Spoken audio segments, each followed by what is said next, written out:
नमस्कार दोस्तों, on exam GK में आप सभी का स्वागत है। आज की इस वीडियो के माध्यम से भारतीय संविधान से संबंधित कुछ महत्वपूर्ण अनुच्छेद और इनसे जो भी प्रीवियस ईयर के क्वेश्चन पूछे गए हैं उन सभी प्रश्नों को भी साथ में कराने वाले हैं। तो ये वीडियो आपके आने वाले सभी एग्जाम के लिए बहुत ही इंपॉर्टेंट रहेगी। दोस्तों, पहले अनुच्छेद को कवर किया जाएगा, उसके बाद इनसे रिलेटेड जो भी प्रश्न पूछे गए हैं प्रीवियस ईयर में उनको कवर किया जाएगा। तो आप सभी लोग वीडियो में लास्ट तक जुड़े रहें। चलिए आज की वीडियो शुरू करते हैं। सबसे पहले बात कर लेते हैं दोस्तों अनुच्छेद 1 की। तो अनुच्छेद 1 जो कि संघ क्षेत्र से संबंधित है। अनुच्छेद 5 से 11 इसमें नागरिकता से संबंधित अनुच्छेद दिए गए हैं। अनुच्छेद 12 से 35 तो मौलिक अधिकार जो कि 12 से 35 अनुच्छेद के अंतर्गत दिए गए हैं। अनुच्छेद 17 बहुत ही इंपॉर्टेंट है हर एक एग्जाम के लिए। तो अनुच्छेद 17 जिसके अंतर्गत अस्पृश्यता का कानून है, यानी कि छुआछूत का कानून है। ये कई बार अक्सर एग्जाम में देखने को मिलता है। अगला है अनुच्छेद 36 से लेकर 51 तक। तो इसमें राज्य के नीति निर्देशक सिद्धांत बताए गए हैं अनुच्छेद 36 से 51 तक। अनुच्छेद 32 ये भी बहुत इंपॉर्टेंट है। डॉक्टर भीमराव अंबेडकर ने इसे संविधान की आत्मा कहा है, अनुच्छेद 32 को। इसके अंतर्गत संवैधानिक उपचारों का अधिकार ये प्रावधान दिए गए हैं। सुप्रीम कोर्ट जो कि 5 प्रकार की रिट इसी अनुच्छेद के तहत जारी करता है। अगला अनुच्छेद 51 का या 51A। तो इसमें मौलिक कर्तव्य हैं। ये मूल संविधान में नहीं थे, लेकिन 42वें संविधान संशोधन जो कि 1976 में हुआ था, इसके तहत भारतीय संविधान में मौलिक कर्तव्यों को जोड़ा गया था। तो ये अनुच्छेद 51 का के अंतर्गत आते हैं। अनुच्छेद 39 इसके अंतर्गत महिला व पुरुष समान कार्य के लिए समान वेतन दिया जाएगा। महिला व पुरुष कोई भी हो, अगर समान काम करता है तो उसके लिए समान वेतन दिया जाएगा, यहाँ पर समान होगा। अनुच्छेद 39 का इसके अंतर्गत सामान्य निःशुल्क शिक्षा है। अनुच्छेद 40 ये भी बहुत इंपॉर्टेंट है। तो अनुच्छेद 40 के अंतर्गत ग्राम पंचायतों का गठन है। अनुच्छेद 44 समान सिविल नागरिक संहिता है। ये अभी तक भारत के केवल एक ही राज्य में है जो कि गोवा में है। ठीक है, ये ध्यान रखेंगे, इंपॉर्टेंट है। अनुच्छेद 44 के अंतर्गत क्या है, तो समान सिविल नागरिक संहिता है। अनुच्छेद 51 के अंतर्गत अंतर्राष्ट्रीय शांति व सुरक्षा का प्रावधान है। अनुच्छेद 51 का के अंतर्गत मूल कर्तव्य हैं, ये भी इंपॉर्टेंट। अनुच्छेद 52 के तहत भारत के राष्ट्रपति के लिए प्रावधान दिए गए हैं कि भारत का एक राष्ट्रपति होगा, जो कि अनुच्छेद 52 के अंतर्गत है। राष्ट्रपति का निर्वाचन अनुच्छेद 54 के अंतर्गत है।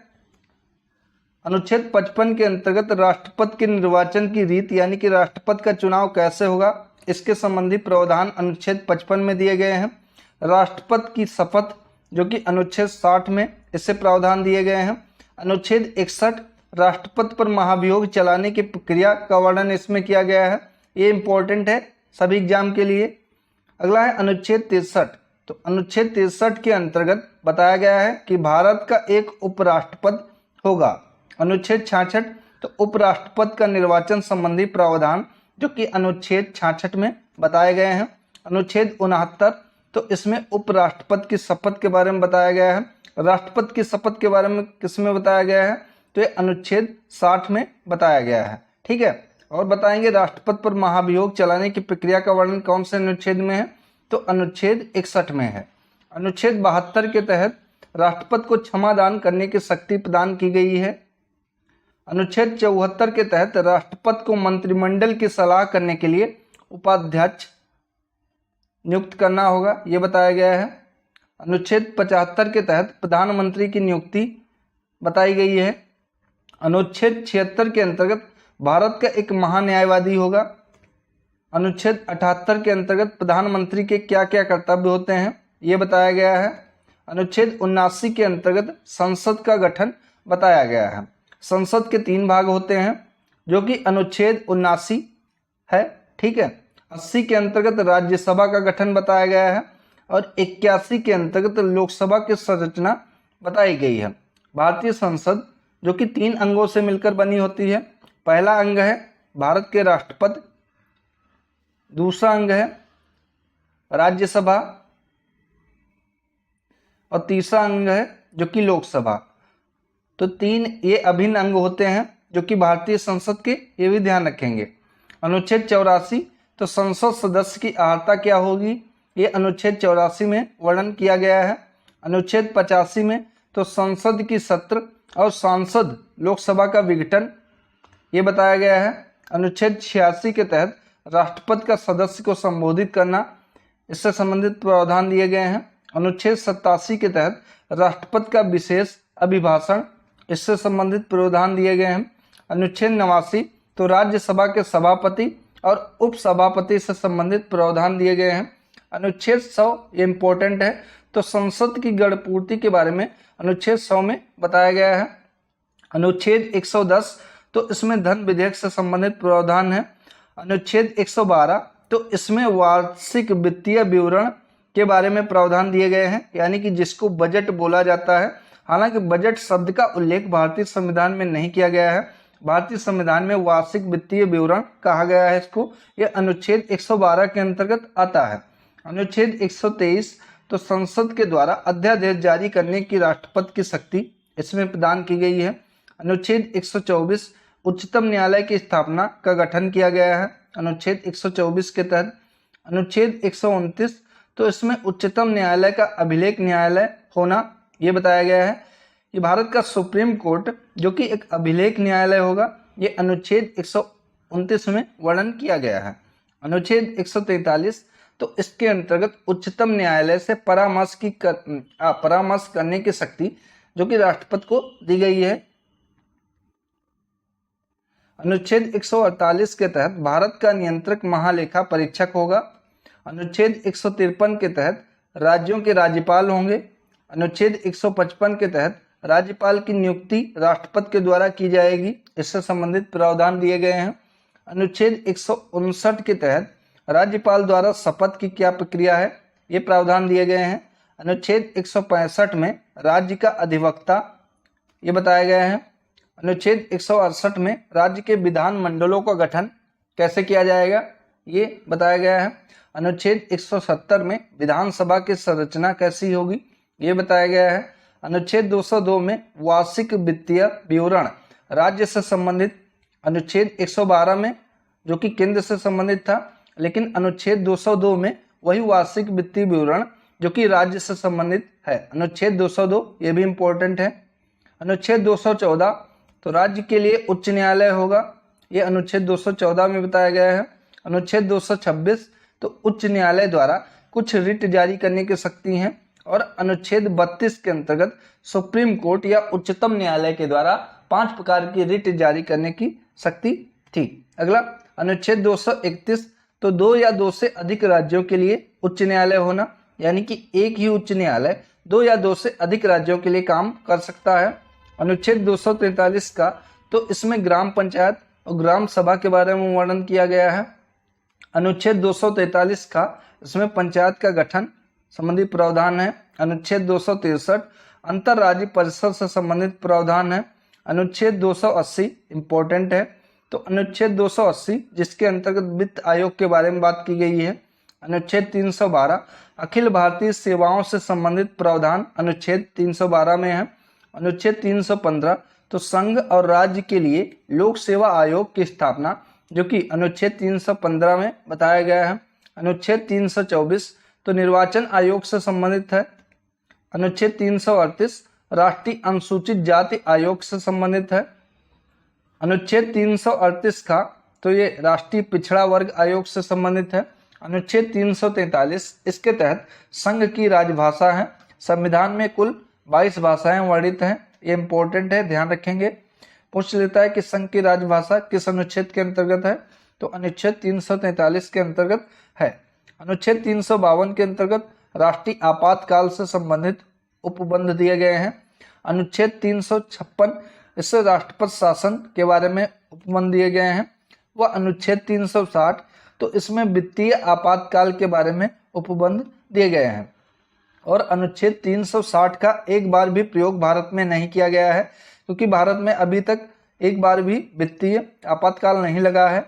ठीक है, ये भी क्वेश्चन पूछा जाता है कि वित्तीय आपातकाल भारत में कितनी बार लगा है, तो 0 है, यानी कि एक बार भी नहीं लगा है, ये ध्यान रखेंगे।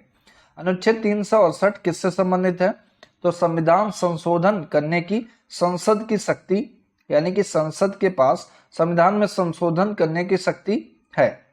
तो अनुच्छेद 368 जो कि संविधान में संशोधन करने की शक्ति प्रदान की गई है।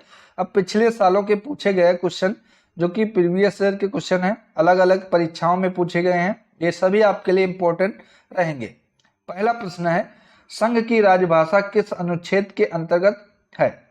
तो राइट ऑप्शन हो जाएगा ऑप्शन नंबर ए, संघ की राजभाषा, जो कि अनुच्छेद 343 के अंतर्गत है और संविधान में कुल 22 भाषाओं का वर्णन किया गया है। अगला क्वेश्चन, अस्पृश्यता का कानून किस अनुच्छेद के अंतर्गत आता है?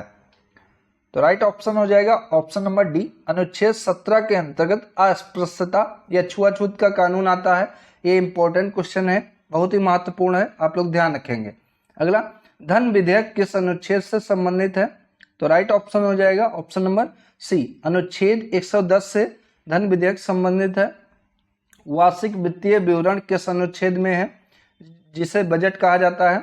तो वार्षिक वित्तीय विवरण जो कि अनुच्छेद 112 में है, राइट ऑप्शन ए इसका होगा। अगला, मौलिक कर्तव्य किस अनुच्छेद में है? तो मौलिक कर्तव्य जो कि अनुच्छेद 51 का के अंतर्गत है, राइट ऑप्शन 20 का होगा। अगला, ग्राम पंचायत का गठन किस अनुच्छेद के अंतर्गत आता है? तो राइट ऑप्शन होगा ऑप्शन नंबर बी, अनुच्छेद 40 के अंतर्गत ग्राम पंचायतों के गठन के बारे में बात की गई है। अगला, समान सिविल संहिता किस अनुच्छेद के अंतर्गत है? तो राइट ऑप्शन है ऑप्शन नंबर बी, अनुच्छेद 44 के अंतर्गत समान सिविल संहिता है, जो कि गोवा में अभी लागू है। अगला, अंतर्राष्ट्रीय शांति व सुरक्षा किस अनुच्छेद के अंतर्गत आते हैं? तो राइट ऑप्शन हो जाएगा ऑप्शन नंबर बी, अनुच्छेद 51 के अंतर्गत अंतर्राष्ट्रीय शांति व सुरक्षा संबंधी उपबंध दिए गए हैं। अगला, भारत के राष्ट्रपति से संबंधित कौन सा अनुच्छेद है? तो राइट ऑप्शन है ऑप्शन नंबर बी, अनुच्छेद 52 के अंतर्गत बताया गया है कि भारत का एक राष्ट्रपति होगा, बी करेक्ट ऑप्शन है। अगला, राष्ट्रपति पर महाभियोग चलाने की प्रक्रिया किस अनुच्छेद के अंतर्गत है? तो राइट ऑप्शन है ऑप्शन नंबर सी, अनुच्छेद 61 के अंतर्गत राष्ट्रपति पर महाभियोग चलाने की प्रक्रिया है। अगला, राष्ट्रपति को क्षमा दान करने की शक्ति किस अनुच्छेद के अंतर्गत है? तो क्षमा दान करने की शक्ति जो कि राष्ट्रपति को अनुच्छेद 72 के अंतर्गत है, राइट ऑप्शन 20 का होगा। अगला, राष्ट्रपति की शपथ किस अनुच्छेद के अंतर्गत है? ये बहुत ही महत्वपूर्ण है। तो राष्ट्रपति की शपथ महाभियोग जो कि अनुच्छेद 61 के अंतर्गत है और शपथ जो कि अनुच्छेद 60 के अंतर्गत है। ये दोनों ध्यान रखेंगे, इंपॉर्टेंट है हर एक एग्जाम के लिए। अगला, संसद का गठन किस अनुच्छेद के अंतर्गत है? तो संसद का गठन जो कि अनुच्छेद 79 के अंतर्गत है, राइट ऑप्शन 20 का हो जाएगा। दोस्तों, अभी तक अगर आपने चैनल को सब्सक्राइब नहीं किया है तो चैनल को सब्सक्राइब करके बेल आइकन को प्रेस कर लें, ताकि जैसे ही कोई इंपॉर्टेंट वीडियो अपलोड हो आपके पास नोटिफिकेशन पहुंच जाए। अगला, संवैधानिक उपचारों का अधिकार किस अनुच्छेद के अंतर्गत है? सबसे पहले आप लोग बताएंगे कि डॉक्टर भीमराव अंबेडकर के द्वारा कौन से अनुच्छेद को भारतीय संविधान की आत्मा कहा गया? इंपॉर्टेंट है, कई बार एग्जाम में देखने को मिला है। तो राइट ऑप्शन हो जाएगा ऑप्शन नंबर बी, अनुच्छेद 32। और यही इस प्रश्न का उत्तर भी है कि संवैधानिक उपचारों का अधिकार जो कि अनुच्छेद 32 के अंतर्गत कहा गया है। इसमें सुप्रीम कोर्ट जो कि भारत का उच्चतम न्यायालय 5 प्रकार की रिट जारी करता है। अगला, वाक एवं अभिव्यक्ति की स्वतंत्रता किस अनुच्छेद के अंतर्गत है? तो अनुच्छेद 19 के अंतर्गत वाक एवं अभिव्यक्ति की स्वतंत्रता है, राइट ऑप्शन ए हो जाएगा। और उपाधियों का अंत ये किस अनुच्छेद के अंतर्गत है? इंपॉर्टेंट है। तो उपाधियों का अंत जो कि अनुच्छेद 18 के अंतर्गत भारतीय संविधान में वर्णन किया गया है। ठीक है। अगला, शिक्षा का अधिकार किस अनुच्छेद के अंतर्गत है? तो राइट ऑप्शन होगा ऑप्शन नंबर बी, अनुच्छेद 21A के तहत शिक्षा का अधिकार है। राष्ट्रपति को अध्यादेश जारी करने की शक्ति किस अनुच्छेद के अंतर्गत है? तो करेक्ट ऑप्शन है ऑप्शन नंबर सी, अनुच्छेद 123 के तहत राष्ट्रपति को अध्यादेश जारी करने की शक्ति प्रदान है। भारत के लिए एक उपराष्ट्रपति का प्रावधान किस अनुच्छेद के अंतर्गत आता है? तो राइट ऑप्शन होगा ऑप्शन नंबर सी, अनुच्छेद 63 के अंतर्गत बताया गया है कि भारत के लिए एक उपराष्ट्रपति भी होगा। अगला, उच्चतम न्यायालय की स्थापना किस अनुच्छेद के अंतर्गत की गई है? इंपॉर्टेंट क्वेश्चन है ये। तो सुप्रीम कोर्ट की स्थापना जो कि की गई है अनुच्छेद 124 के तहत। ऑप्शन नंबर 20 का राइट ऑप्शन होगा। अगला, उच्चतम न्यायालय का अभिलेख न्यायालय होना किस अनुच्छेद के अंतर्गत आता है? तो राइट ऑप्शन होगा ऑप्शन नंबर ए, अनुच्छेद 129 के तहत उच्चतम न्यायालय या सुप्रीम कोर्ट का अभिलेख न्यायालय होना बताया गया है। वित्त आयोग का गठन किस अनुच्छेद के अंतर्गत है? तो राइट ऑप्शन है ऑप्शन नंबर बी, अनुच्छेद 280 के तहत वित्त आयोग का गठन है। अगला, संविधान संशोधन किस अनुच्छेद के अंतर्गत है? ये इंपॉर्टेंट है और आपको बताना है कि संविधान संशोधन की प्रक्रिया किस देश से ली गई है। तो ये साउथ अफ्रीका यानी कि दक्षिण अफ्रीका से ली गई है और ये अनुच्छेद 368 में इसकी बात की गई है। तो राइट ऑप्शन 20 का होगा। अगला, राष्ट्रीय आपातकाल किस अनुच्छेद के अंतर्गत है? तो राइट ऑप्शन है ऑप्शन नंबर ए, राष्ट्रीय आपातकाल, जो कि अनुच्छेद 352 के अंतर्गत है। अगला, राष्ट्रपति शासन किस अनुच्छेद के अंतर्गत है? तो राष्ट्रपति शासन जो कि अनुच्छेद 356 के अंतर्गत है। राइट ऑप्शन बी हो जाएगा। अगला क्वेश्चन और आज का लास्ट क्वेश्चन है कि वित्तीय आपातकाल के समय क्षेत्र के अंतर्गत है, किस अनुच्छेद के अंतर्गत है? तो वित्तीय आपातकाल जो कि अनुच्छेद 360 के अंतर्गत है, इंपॉर्टेंट है। और अभी तक एक बार भी, जो कि बहुत अच्छी बात है, एक बार भी भारत में वित्तीय आपातकाल नहीं लगा है। ठीक है, तो राइट ऑप्शन 20 का हो जाएगा। तो दोस्तों ये थी आज की इंपॉर्टेंट वीडियो जिसके अंतर्गत भारतीय संविधान के कुछ महत्वपूर्ण अनुच्छेद और उनसे संबंधित PYQ यानी कि पिछले साल के जो भी क्वेश्चन है, पिछली परीक्षाओं के जो भी पूछे गए हैं, उन सभी को कराया गया है। दोस्तों वीडियो अगर आप सभी को अच्छी लगी हो तो वीडियो को लाइक करें, शेयर करें और चैनल को सब्सक्राइब करें। धन्यवाद साथियों।